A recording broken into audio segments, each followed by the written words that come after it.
Começamos aqui mais um JC nas eleições 2018, nosso debate que acontece às quartas e sábados, conversando aqui com os nossos convidados, os nossos entrevistados a respeito do quadro eleitoral, da disputa, o que aconteceu durante a semana. E hoje nós estamos recebendo então o ex-prefeito Nevoeiro Júnior do Democratas. Bom dia, tudo bem com o senhor? Bom dia, é um prazer estar aqui. Conversar também com o Alcir Russo do Partido Verde. Bom dia, Alcir, tudo bem? Bom dia, Carla. Igualmente um prazer. Marco Pérez, do PR, bom dia, tudo bem? Bom dia, Carla, bom dia você, ouvinte, e agradeço aqui o convite de estar aqui.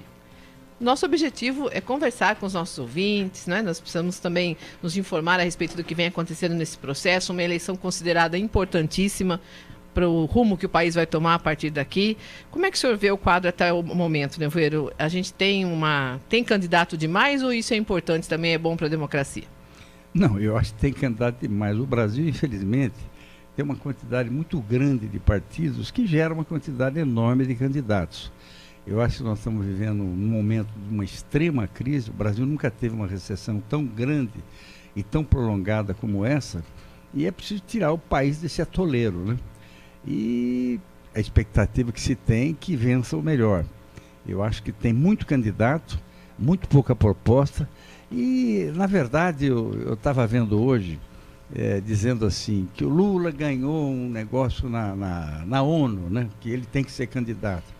Eu li aquilo, falei, meu Deus do céu, isso serve até para reunião de condomínio, de sindicato, né, quer dizer, o Brasil precisa ficar um pouco mais sério, essa é a minha opinião. O senhor acredita que existe também um alto índice de eleitores que ainda estão indecisos? Isso quer dizer que, apesar desse vasto leque, não há um perfil que desperte aí a confiança, a credibilidade nos eleitores até o momento? Não tem dúvida nenhuma, sua colocação é absolutamente correta. O que eu percebo é que o grande adversário de todos os candidatos chama-se voto em branco. Quer dizer, é um desânimo acentuado no perfil do eleitorado brasileiro, que é uma coisa que, de certo modo, me incomoda sobremodo. Por essa razão que a grande preocupação é essa. As pessoas estão desencantadas com os homens públicos. Acham que eles são pessoas desacreditadas e incompetentes para resolver os problemas do país. Quando eu sempre digo assim, queiramos nós ou não, dia 3 de outubro vai ser eleito um deputado estadual, deputado federal, senador, governador e presidente da República. Votar em branco, não votar, no meu entender, é fugir da responsabilidade patriótica de cidadão. Até porque se você proceder assim, você não tem nem o direito mais de criticar, né? Então, eu acho que esse desencanto é muito grande. E para piorar, a campanha é muito curta, os recursos são extremamente limitados, do ponto de vista da propaganda que se pode fazer, e isso induz, obviamente, a uma apatia, uma letargia do eleitorado nessas eleições. O Alcir Russo chegou a lançar o seu nome, não é? Se você ia disputar uma vaga a deputado federal. O que te levou a desistir dessa candidatura nesse momento? Carla, primeiramente queria parabenizar você por juntar esses dois monstros sagrados da política. A bancada aqui hoje está... Eu os considero meus amigos porque eu os conheço antes do meu círculo de amizade se formar, né? Mas em relação à candidatura, a primeira vez que eu me coloquei no debate foi como candidato a prefeito pelo Partido Verde, em 2016. De lá para cá eu vim cuidando de alguns aspectos profissionais, né? Hoje eu faço mestrado ali na área de geociência e meio ambiente na Unesp, sou advogado, trabalho na área ambiental e achei que não seria o meu momento, até porque, como disse o Nevoeiro, hoje isso daí eu estou cada vez mais convencido de que a gente precisa combater a omissão, porque a história não perdoa o omisso. E existe uma dificuldade muito grande, você vê que a eleição começou, mas a coisa está fria, não está nem morna ainda, está muito fria. E as pessoas elas têm uma extrema apatia pela política, pela classe política, e devido muito também a essa vilanização, esse desgaste massivo da mídia que fica apontando, com razão, aspectos negativos do político e da política, e a gente precisa descobrir, né, quem ganha com isso. O judiciário ganha. Tiveram um aumento de 16%, recebem auxílio moradia. O Luiz Fux sentou 2 anos no processo que julgaria sobre o auxílio moradia ao custo de 3 bilhões por ano para o país. Então a gente precisa trazer também outros elementos para o debate. Mas enfim, respondendo a sua pergunta, achei que não seria o meu momento, porque eu tenho que cuidar da minha vida particular. Agora, você acredita que o fato, a gente tem aí 17 candidatos, juntando os candidatos a deputado estadual e a deputado federal, isso acaba atrapalhando? Corremos o risco de ficar sem representantes da região devido ao excesso de candidatos? Carla, eu acho o seguinte, a minha ideia de democracia é que a gente precisa cada vez mais legitimar e trazer o outro para o espaço público. Não acho que a questão do excesso de candidatos seja ruim. O que eu acho que é ruim é a questão da apatia das pessoas em relação à classe política. Hoje nós vamos ter, a eleição talvez ela se defina, se você olhar as pesquisas, nem tanto por intenção de voto. Talvez 2 fatores sejam fundamentais para definir o rumo da eleição. O primeiro é a omissão, aquele que não vai, aquele que quando vai anula ou vota em branco, e a rejeição.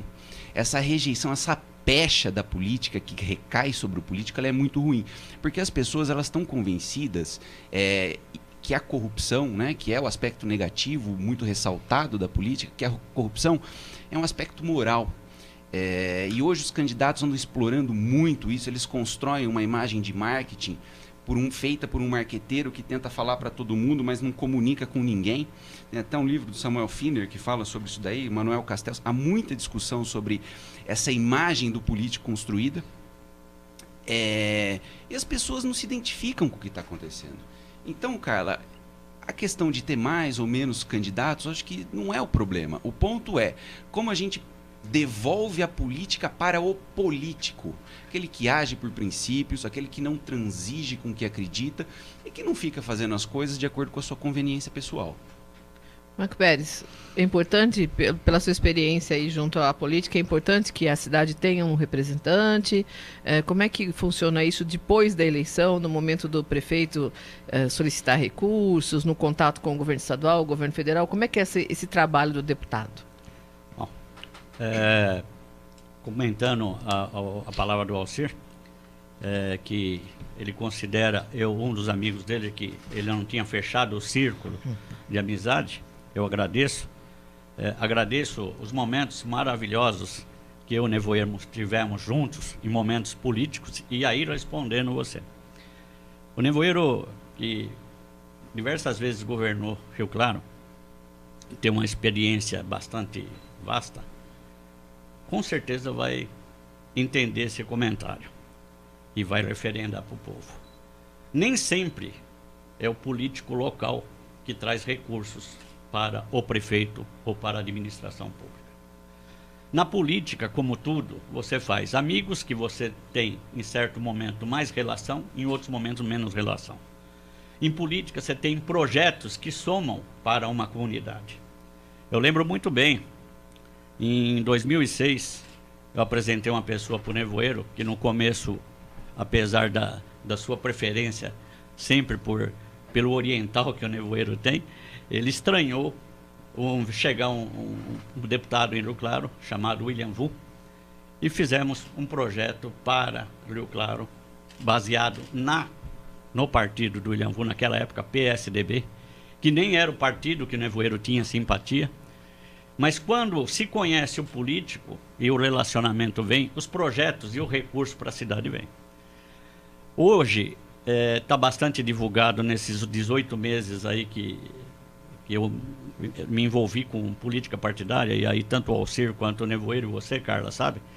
Muitos anos eu tentei ajudar o Rio Claro com recursos, trazendo amigos para que viesse colaborar com algum projeto ou outro. E só recentemente que eu me filiei para cuidar de um partido político, que é o PR.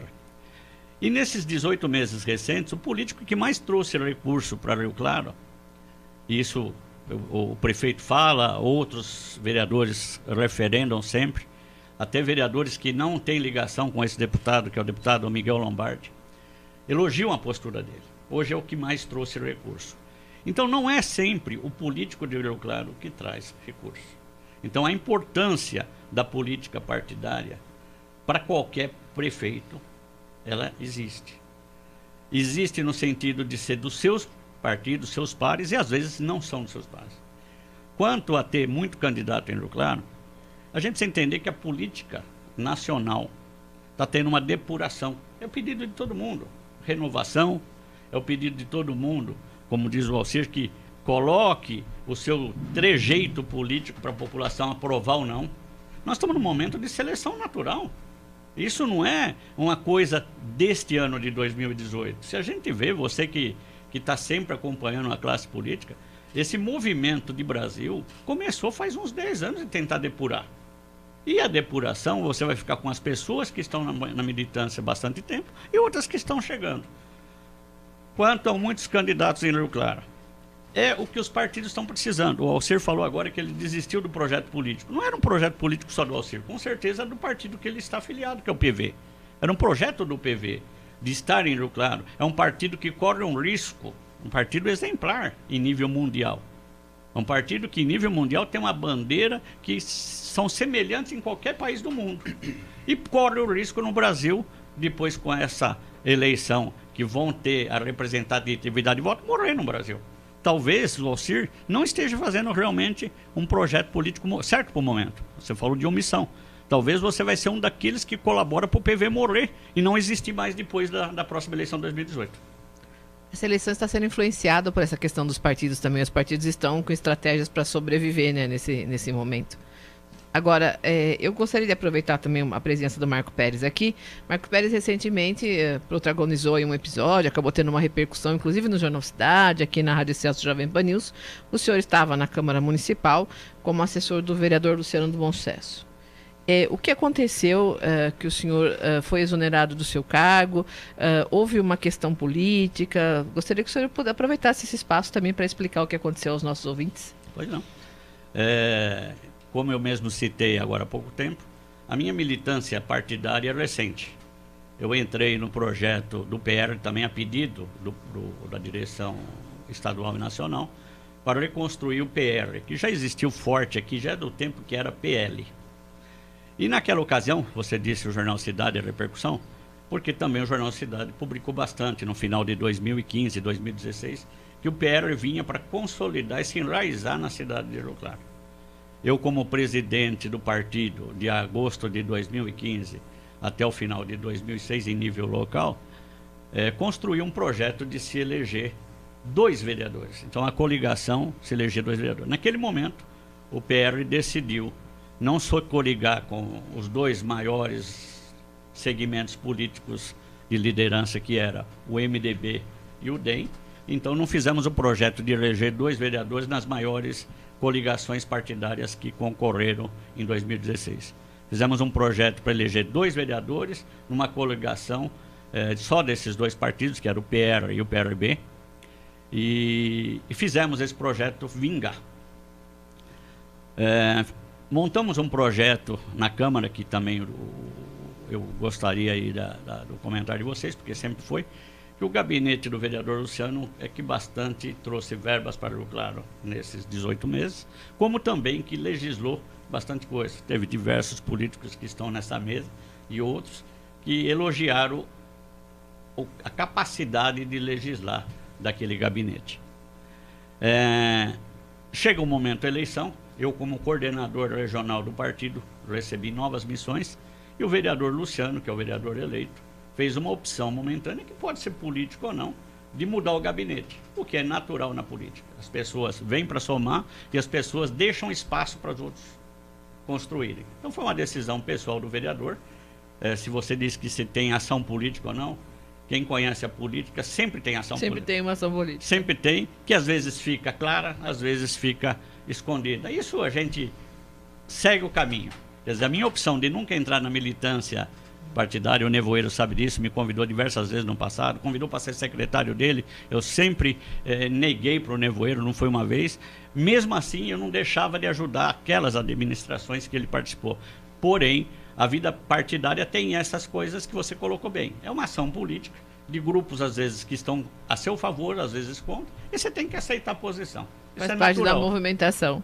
O ex-prefeito Nevoeiro Júnior também acompanhou isso durante as suas administrações, essas questões políticas, e nesse momento o seu Partido Democratas está no poder aqui em Rio Claro, é o partido do prefeito Juninho da Padaria. Como é que o senhor analisa a situação atual? O senhor que tem tido uma participação efetiva nas redes sociais, nos debates a respeito das questões de Rio Claro. Olha, a conclusão que eu chego, eu queria dividir minha resposta em 2 níveis, né? em nível local, a impressão que me dá, e a cada dia, que o prefeito Juninho é um homem bem intencionado. Sem dúvida alguma, um homem bem intencionado e um homem correto, na minha opinião. O problema de Rio Claro, da prefeitura de Rio Claro, foi o agigantamento da sua máquina. Vou dar um exemplo para você. Quando eu fui prefeito a primeira vez, Rio Claro tinha 110 mil habitantes. E nós tínhamos cerca de 600 funcionários. 700 funcionários, desculpa. Uma média de um funcionário para cada 130, 140 habitantes. A máquina pública atual, que ele herdou, que foi extremamente inchada ao tempo que o Du foi prefeito, tem 6 mil funcionários. Exatamente, um funcionário para cada 30 habitantes. Meu Deus do céu, a relação de funcionário por habitante deveria ser a mesma, um para cada 130, 140. Eu confesso que a cidade de Piracicaba, segundo dizem, que é o dobro da nossa, tem menos funcionário que Rio Claro. E funcionário público, você não tem jeito de mandar embora. Ele é um concursado, é que nem um concreto seco, você não pode mexer nele. Dá assédio moral, dá um monte de confusão. Eu não tenho nada contra funcionário público. Acho que quem trabalhou comigo sabe disso. Só que essa máquina inchada faz que a grande obra do prefeito municipal seja tão somente fazer a folha de pagamento a cada 30 dias. Se você não romper isso de alguma maneira que seja legal, obviamente, fica muito difícil você governar. Porque os recursos são mínimos. Eu me lembro no primeiro mandato, eu pagava a folha de pagamento, a prefeitura, apenas com o ICM recebido. No segundo mandato que eu votei, 8 anos depois, precisava o ICM e o FPM. Hoje você precisa o ICM, o FPM, mais os tributos municipais. Quer dizer, o problema é o seguinte, quem estiver lá dificilmente terá condições de fazer coisa. Acho que ele é uma administração correta, não está envolvido em nenhum mar de lama, nenhuma acusação dessa natureza. É um homem que começou a vida pública comigo, quando me elegi prefeito, ele vereador, e está tentando acertar. Acho que está acertando em algumas coisas, mas penso que ele deveria se envolver naquilo que Rio Claro precisa hoje. Crescimento econômico. Fazer um novo distrito industrial para que 10, 20 anos nós não tenhamos a dificuldade de emprego que tem hoje nessa cidade. É chocante a quantidade de placa de venda-se, aluga-se e gente saindo. Tem 4 mil pessoas que saem de Rio Claro para trabalhar fora. Por quê? Porque não tem emprego nessa cidade. Tem que trazer as grandes... O Du deixou perder a Mercedes para Iracemápolis e deixou perder uma empresa para Tirapina. Não faz o menor sentido. Você tem que fazer um crescimento econômico. Segunda coisa que eu queria dizer é o seguinte, na política, o homem público vale pela quantidade de votos que tem. Acho que todos nós aqui estamos de acordo com isso. O que eu vejo? Dos candidatos locais, o único que eu posso opinar é em relação ao Demarque. Não é porque seja meu cunhado, não. Foi 6 vezes deputado. Com certeza se elegerá. Mas o que é muito importante, se o Aldo não fosse deputado, o AME não estaria em Rio Claro, Poupa Tempo não estaria em Rio Claro, o Bom Prato não estaria em Rio Claro, a estrada de Piracicaba não estaria duplicada como foi. Por quê? Porque ele mora em Rio Claro. Pouca gente sabe. Dos 89 deputados, apenas 27 residem numa cidade do interior. Ele reside em Rio Claro. Óbvio, entre fazer uma coisa para uma cidade que ele não reside e na cidade que ele reside, óbvio que ele vai postular por fazer pela sua cidade e pela região. Então eu acho o seguinte, essa eleição é uma eleição que, na minha opinião, de um modo geral, os candidatos estão tudo mais ou menos no mesmo diapasão e tal. Eu tenho feito uma pregação na internet que as pessoas devam votar para deputado estadual e deputado federal em candidatos de Rio Claro. E de Rio Claro é quem mora em Rio Claro. Pelo menos se a gente quiser xingar ele, nós sabemos onde podemos encontrá-lo. Então, acho que esse é o grande drama nesse momento. Que a política está tão fria que é melhor você ter alguém bem próximo do que você não ter ninguém ou alguém que você precise falar e o telefone esteja muito longe. O senhor já ocupou como diz, a solitária cadeira de prefeito por 3 mandatos. O senhor acha que está faltando uma oposição ao prefeito Juninho e ao presidente da Câmara, André Godoy? Isso é um perigo também, né, prefeito? Não tem ninguém que diga o que está acontecendo de verdade. Eu acho que uma cidade sem oposição é o grave de você estar fazendo errado e ninguém dizer para você que está errado. A oposição é uma instituição absolutamente necessária e fundamental para a democracia. Eu acho que está faltando alguém que vá lá e critique o que está errado. Mas não fazer... Agora, uma coisa que é importante você observar é o seguinte, você deveria perguntar por que não tem oposição na Câmara? Você sabe quanto custa a Câmara Municipal para a sociedade de Rio Claro? Não? Custa 6% da arrecadação de impostos. Sabe quanto representa 6%? 40% do que nós gastamos em saúde pública. É muito gasto para tanta gente. Eu fui vereador por 2 mandatos. A Câmara tinha 8 funcionários. E a cidade dobrou de tamanho e o número de funcionários aumentou 10 vezes mais. Quer dizer, é preciso redimensionar, rediscutir essa remuneração, os gastos, e no sentido de melhorar as condições. Porque a verdade é o seguinte, eu nunca vi as pessoas sofrerem tanto, não é Rio Claro, é no Brasil, com atendimento de saúde, com atendimento de tudo quanto é natureza. Então, a rigor, é preciso redimensionar. Não 19, pode... O número de 19 é muito alto? Eu acho que poderia ser menos? Não precisa mais do que 15. Quer dizer, 19, não precisa nada, 15 pessoas. Porque hoje, eu penso que é fundamental você mostrar à sociedade, olha, você sabe que nós estamos gastando 40% do que gasta em saúde para alimentar a Câmara Municipal. Não é preciso ela ser tão grande assim. Você veja bem, a cidade não dobrou de tamanho e o número de assessores aumentou 10 vezes mais. E não é culpa da atual administração. Acho sim que é preciso uma oposição inteligente, mostrando os erros, para que o administrador possa corrigir os seus erros. Mas para tomar uma medida como essa, de implantar essa redução na máquina pública, é preciso ter coragem, né, prefeito? Bom, é difícil, vai enfrentar uma resistência danada. Eu penso assim o seguinte, quem corre por gosto não cansa. Por exemplo, eu não sou candidato, estou afastado da vida pública. Então eu posso me dar o luxo, eu brinco até muitas vezes, de me apresentar a uma pessoa e dizer assim, desculpe, meu ciclo de amizade já está completo. É brincadeira isso, obviamente. Mas ou você é prefeito para assumir riscos e assumir responsabilidade e arcar, até do ponto de vista civil, do ponto de vista criminal, ou então você não pode passar 4 anos como se fosse um banana lá sem fazer nada. Não dá mais. Quer dizer, eu vejo assim, a prefeitura agora resolveu fazer o pagamento do dia 5. Não sei como é que vai fazer em dezembro, onde se consumiu as receitas de CM, a receita de fundo de garantia, de FPM, de PVA, entende? Então é preciso realmente encarar o problema. No último mandato do senhor, o senhor tentou isso? Tentei. O senhor pensou em enxugar mais? Eu tenho orgulho de dizer que em todos os mandatos eu entreguei a prefeitura com o mesmo número de funcionários. Obviamente, pelo menos não aumentou. Não conseguiu diminuir, mas pelo menos não aumentou. Exatamente, não pode aumentar o número de funcionários. Porque a arrecadação não tem sentido você pagar imposto para nada. Quer dizer, para um atendimento sofrível em todas as áreas, quer dizer, não tem o menor sentido. Então, o problema hoje da máquina pública brasileira, de um modo, é esse gigante que tem, sustentar Brasília. Brasília é uma cidade que não produz um pé de alface e tem uma renda per capita que é o dobro de São Paulo. Como é que pode um negócio desse? Quer dizer, não tem o menor sentido.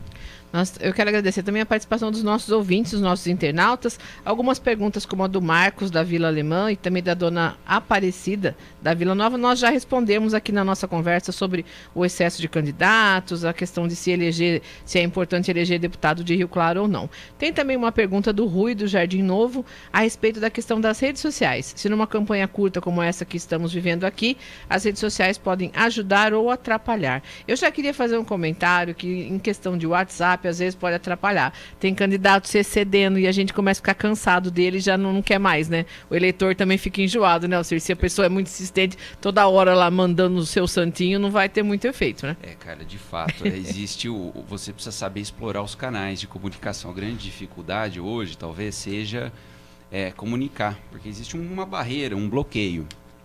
E nós temos um caso clássico, no meu ponto de vista, talvez os dois discordem, talvez o Nevoeiro discorde, mas o Marquinhos talvez concorde, do Dória, que saturou a comunicação e levou aquilo, ele conseguiu transformar aquilo num índice de 52% de rejeição na capital de São Paulo. Eu só queria fazer um contraponto aqui, que o Marquinhos comentou a questão de candidato. Eu acredito, questão do partido, né? Eu acredito o seguinte, Marco, assim como você, a construção de um partido ela não se faz só por meio dos candidatos. É importante o voto, são importantes vários elementos que configuram a estrutura partidária. Mas como você mesmo disse, se o Partido Verde desaparecer, isso é um fato de seleção natural. Eu tenho que reconhecer a minha limitação de que agora talvez eu não possa contribuir. Até porque não sou eu que gasto dinheiro de fundo partidário, né, Nevoeiro? Jantando em restaurante caro em São Paulo, tomando vinho, como a Folha de São Paulo noticiou. E se o Partido Verde morrer, como é a tendência de 70%, 80% dos partidos... Estou falando uma coisa que é extremamente desfavorável para mim, porque, gente, eu sou do Partido Verde e estou falando que ele pode desaparecer. Pode, não adianta eu contestar a realidade. Eu garanto para você que, como ideia, ele sobrevive. E eu vou ser um dos que vai trabalhar para que isso se reestruture. Muito bem. Posso... Rede social? Rede social, acho que aqui eu e o Nevoeiro somos os mais antigos. O meio de comunicação, ele evoluiu muito. Antigamente, você trabalhava numa estrada, você recebia um recado do BIP, tinha que ir no orelhão para falar com a sua empresa, com o seu dirigente ou com o seu funcionário. A velocidade de comunicação, ela é ótima, não importa o meio, inclusive o WhatsApp. Depende de cada um saber para que usa a ferramenta que tem na mão. E como disse o Alcir, se até um político como o Dória, né, que se dizia um especialista em comunicação, exagerou e por isso levou tanta informação que passou a ser rejeitado, é natural, qualquer um. Mas eu queria fazer um comentário sobre uma posição que o Nevoeiro respondeu uma questão sua. A Câmara de Rio Claro hoje está com 19 vereadores. A Constituição Federal diz o seguinte, que cidades do porte de Rio Claro pode ter até 21. Então, como eu sou um legalista e tudo que eu me baseio, eu vejo aquilo que é legal, a opção é sua de fazer o que não é legal, Rio Claro poderia ter 21 vereadores. Eu sou daqueles que insiste que a representatividade, quanto maior, melhor. Também o Nevoeiro é muito bem informado e na Constituição Federal diz que o município do porte de Rio Claro pode gastar 6% do seu orçamento para a Câmara Municipal. Ele está certinho. Só que Rio Claro, eu vou falar de memória porque passei na Câmara num período muito curto, mas eu tentei viver a Câmara tudo que podia, gasta perto de 4,4%. Portanto, bem aquém daquilo que a Constituição... Mas até, né? É o teto, né? Só concluindo agora. E é justamente isso. A Câmara de Rio Claro, ela não é uma Câmara que gasta o seu limite. E também não deve ser. E o maior gasto da Câmara é um grande erro da administração pública. O Nevoeiro falou aí uma frase muito boa que eu não vou esquecer, que Brasília, figurativo, não produz um pé de alface e tem uma renda per capita muito grande. E como Brasília, que cria um problema para a nação grande, que é o gasto que se tem com o aposentado funcionário público. Na Câmara de Rio Claro, se gasta muito mais em complementação aos funcionários aposentados da Câmara, e aí o Nevoeiro está certo, a gestão do funcionário público, do que com seus vereadores. Se gasta mais de complementação dos aposentados, de coisa recente que eu vi, do que com os seus vereadores.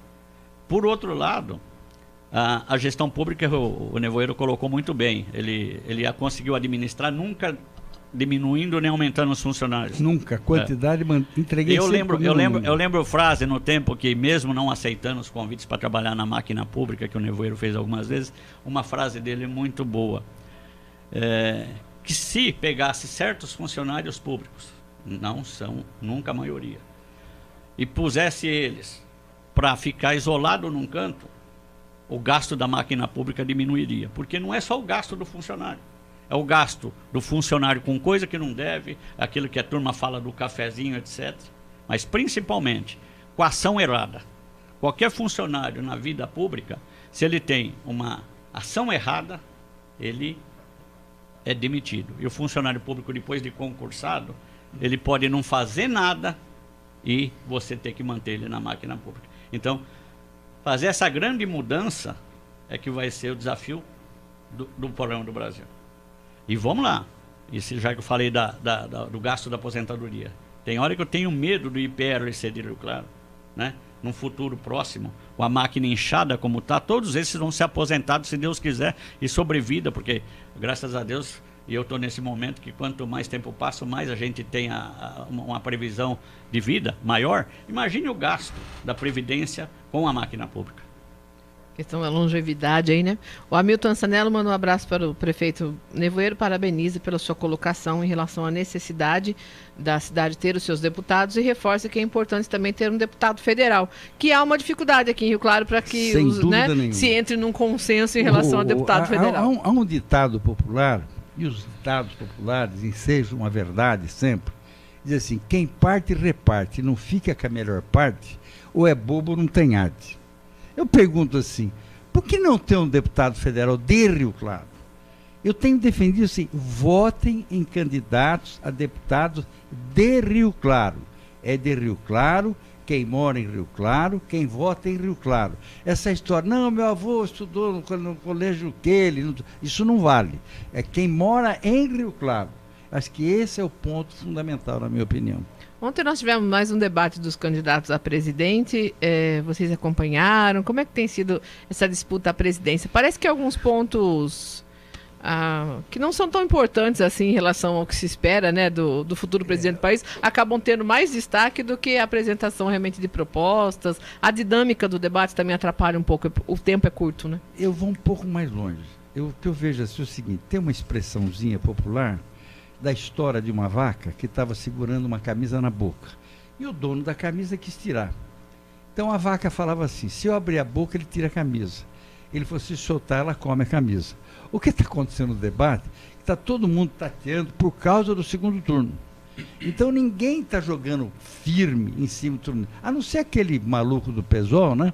Que invade casa, invade fazenda. Esse cara falando em relação ao Bolsonaro, né? Então, realmente, estão tateando muito, tateando demais e tal. E sabe que eu não consegui ver até o final?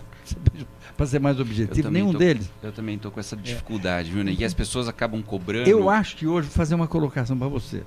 É óbvio que eu entendo assim, que dos que estão aí, mais preparados, sem dúvida alguma, porque você veja bem, todos os estados brasileiros estão literalmente quebrados. O único estado que paga suas contas em dia é São Paulo. Em todos os aspectos. Eu acho que é o Geraldo Alckmin. Estou falando minha opinião, né? Agora, o que eu vejo, assim, Rio de Janeiro está quebrado, Paraná está quebrado, Rio Grande do Sul está quebrado. Então, esse é o mais preparado. Mas eu diria que nesse momento, não dá para você dizer quem vai ganhar a eleição.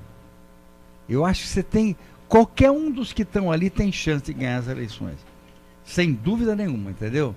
Agora, vamos ver se as redes sociais valem muito. Bolsonaro ganha. Se não valer, ele perdeu a eleição. Ontem no debate televisivo dos candidatos a presidente da República, ficou evidente também isso que o Nevoeiro falou. Todo mundo fica tateando, se colocando. Alguns têm... Ninguém quer perder eleitor, né? Não é só perder o eleitor, né? Ontem, vocês estão falando bastante de redes sociais, comunicação. Ontem, os números das redes sociais naquele debate bateu todos os recordes existentes, não só no Brasil, em comunicação instantânea por todas as redes sociais, ou Facebook, ou outros meios. Porém, a gente precisa entender também que alguns estão lá para defender ideias que são indefensáveis, né? Eu sou de um partido, que é o Partido da República, que sempre defendeu o direito da propriedade privada. É um dos direitos básicos, né? Você construir uma propriedade, você tem o seu bem, e alguém vai lá defender a invasão, a tomada, né, de terras, às vezes até produtiva. Mas é uma linha. E a população está acompanhando. A turma pensa que a população não acompanha. A população acompanha, a população toma medidas, né? Às vezes a comunicação é mal feita. O Alcir falou agora há pouco sobre o exagero do Dória, e ele está lhe custando caro isso, né? E mesmo porque, quanto mais se comunica, mais a verdade sua você passa. Que pode ser a verdade que você não quer passar, mas você passa.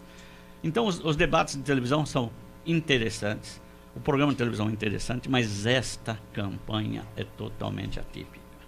Bolsonaro está, quando o ex-presidente está fora de qualquer pesquisa, ele está em primeiro em qualquer lugar.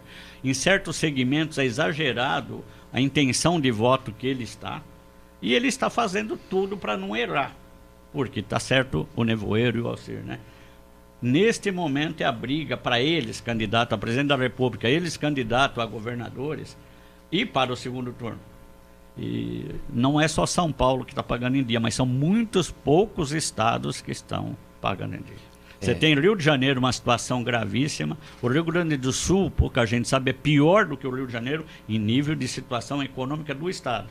Mas cada um vai tentar fazer que esteja presente no segundo turno.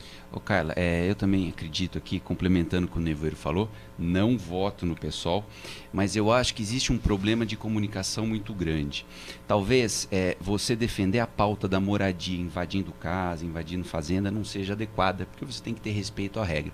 Mas também não acho adequado, assim como tem candidatos que defendem a pauta da moradia, dando auxílio moradia para juiz. Eu acho um absurdo inominável. Não, isso você tem toda a razão. Que é o custo Brasil. O cidadão está atento, acho que às duas pontas, né? O Brasil, a questão da invasão, mas tá também aos abusos hoje, aí. A ditadura do judiciário. O legislativo está apequenado, o executivo está apequenado.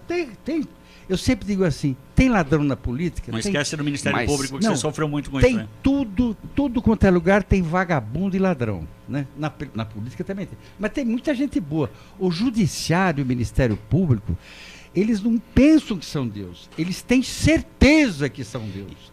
E sai mandando ver para todo mundo. Nevoeiro, e só para complementar o que você está falando, por mais que a classe política tenha problemas, por mais que o nosso sistema político tenha problemas, a gente tem chance de trocar.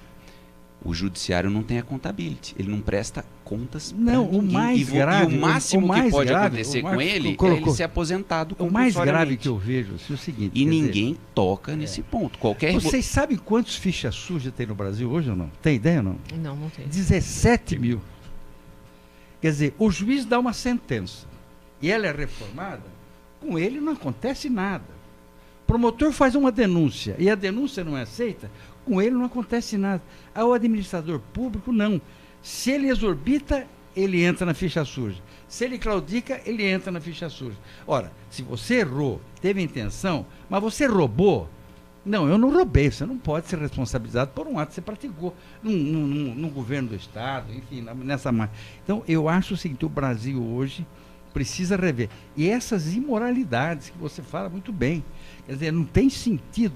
Eu ouvi uma vez uma expressão do Cantídio Sampaio, político brilhante, já falecido, já pertence à história. Ele dizia assim, o governo não pode pedir sacrifício à sociedade se ele não dá sacrifício. O judiciário não pode, o Ministério Público, pedir sacrifício se ele não dá sacrifício. Está entendendo? Quer dizer, eu acho que esse é o grande problema que esse país está vivendo. Citar aqui a participação dos nossos ouvintes, o Fabrício Santos, elogiando aqui a nossa mesa hoje. Hoje a discussão está boa aqui. E o Antônio Arcanjo que já esteve aqui na nossa equipe de jornalistas do JC. Hoje o Antônio integra o governo municipal, mandando um abraço também para todos os convidados e para a equipe aqui. Antônio, venha também participar aqui um dia com a gente. Falando a respeito o Marco Pérez citou a situação aí das pesquisas que mostram o ex-presidente Lula à frente, quando o seu nome está incluído, mas existe toda uma discussão aí que a candidatura de Lula não vai para frente. Como é que vocês analisam a interferência dessa situação do Lula no quadro geral da eleição? Vai tumultuar a escolha para presidente? Não, eu acho gravíssimo o seguinte, eu nunca ouvi falar que preso tem direito de ser candidato. Eu me sinto até à vontade para dizer que eu ganhei uma eleição, tendo sido condenado, e governei essa cidade por 1 ano e meio preso, executando, mas eu fui eleito. Quer dizer, quando eu fui candidato, eu tinha condições de ser eleito. E nesse período, o Rio Claro foi escolhido como a cidade que tinha o melhor programa de industrialização do Brasil. Pois bem, o indivíduo que está na cadeia não pode ser candidato. Quer dizer, o Lula não pode ser candidato porque ele está preso. As provas contra ele são irrefutáveis. Quer dizer, não deveria nem estar participando, não tem como. Demora muito para registrar a pesquisa. Ele é carta fora do baralho. Quer dizer, ele tem um fantoche lá, que é o Haddad, que vai substituí-lo com certeza, entende? Então ele é carta, não tem dia nem... Ele não pode ser candidato. Consegue transferir esses votos? Não sei, talvez consiga uma parte desse. Eu tenho acompanhado muito, não tanto o debate, porque existe uma dificuldade de comunicar e eles acabam ficando maçantes. Mas eu tenho acompanhado a questão das pesquisas eleitorais, Carla. O único que tem potencial de transferência de votos é o próprio Lula. E isso daí... Essa celeuma do Lula, essa dúvida, é a incapacidade que a classe política tem de dar resposta para as demandas da sociedade. Fica cada vez mais dependendo de juiz para falar se vai ou não, cada vez mais judiciário para saber se pode ou não fazer aborto, cada vez mais a gente delega, transfere uma coisa tão importante que é a discussão daquilo que a gente vai entender por norma e que a gente vai ter que cumprir, né? A sociedade não está conseguindo exercer, né, essa função. A classe política, talvez por conta do sistema político, por conta de várias coisas, ela não dá resposta para as demandas. Nós estamos vivendo hoje a ditadura do judiciário. Eu respeito, eu sou frontalmente contra o aborto. Sempre fui. Acho que a mulher tem direito de fazer o que quiser com o corpo dela, mas não com a vida que está dentro dela. Pois bem, isso está na Constituição. O judiciário não tinha que se meter a dar palpite se pode 3 semanas, 12 semanas, alguma coisa que eu vá. E mais do que isso, Nevoeiro, já existe, eu sou radicalmente contrário ao aborto também, mas já existe regulamentação do Congresso no Código Penal. Então, mas se não tiver, tem que mudar a lei. Eu vou ver se eu consigo responder. Só complementando aqui. Nesse negócio da pergunta da Carla sobre... Complementando aqui minha colocação. Então é o seguinte, eu acho que o judiciário está começando a legislar no Brasil. Você tem 3 tipos de ditadura. A ditadura do executivo, que é a mais sangrenta, a ditadura legislativa, que é a mais corrupta, e a ditadura do judiciário, que é a mais perversa. Nós estamos vivendo hoje a ditadura do judiciário, na minha modestíssima opinião. O judiciário virou lei, está legislando hoje, que não é função dele. Só para tentar aproveitar o tempo, porque eu acho que... nosso tempo também está terminando aqui. Essa colocação que a Carla fez sobre o ex-presidente Lula preso, e o Nevoeiro está certo, né? A legislação é clara, né? Se tem uma lei que nasceu do povo e que está vigendo, é a lei da ficha limpa. Portanto, ele não pode ser candidato.